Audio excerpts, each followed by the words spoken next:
ကဲဒီတစ်ခါမှာတော့ကိုယ့်ရဲ့ Super Saturday လေးမှာပီလောပီနံစားပြမှာဖြစ်ပါတယ်။အိမ်ကမေကစနေနေ့ကသူသီရိမင်္ဂလာဈေးသွားဖြစ်တာနဲ့ဒီပီလောပီနံတွေ1000နဲ့အများကြီးရလို့ဝယ်လာခဲ့တာပေါ့နော်။တကယ်တန်တယ်တကယ်1000နဲ့ကိုအများကြီးရတာမှလေစားရတာအကုန်လုံးတစ်အိမ်လုံးစားလို့ရတယ်။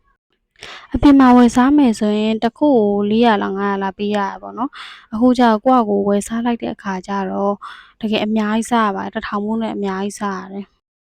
အခုပီလောပီနံတွေအကုန်လုံးကိုအခွန်တွေချစ်ထုတ်ပြီးသွားပြီဆိုတော့ရေဆေးပါမယ်ရေဆေးပြီးသွားရင်ပြုတ်မယ်ဒါခဏလေးတွင်အမေတယောက်လေးထိုင်ခွာထားတာတွေပါကဲအခုရေဆေးပြီးသွားပြီဆိုတော့ပြုတ်ပါတော့မယ်အဲ့တော့မီးပြက်နေတာဆိုတော့ gas အိုးနဲ့ပဲပြုတ်လိုက်ရပါတယ်ကိုယ့်ရဲ့ Super Saturday နေလီဆိုတော့ပီလောပီနံပြုတ်နေတဲ့အချိန်မှာအမတွေနဲ့စကားတော့ထိုင်ပြောနေတာပေါ့နော်ရှေ့မှာဒါလေးကရေပုတ်ပတ်ဆိုပြီးတော့ရပါပြီအခုဒါအေးခံထားတာပေါ့နော်ဟိုးချက်ချချင်းကြတော့မကင်ရဲအရန်ပူနေတဲ့ခါကြပေါ့နော်ဒါကပီလောပီနံနဲ့တူတူစားဖို့အတွက်စီထည့်ပါမယ်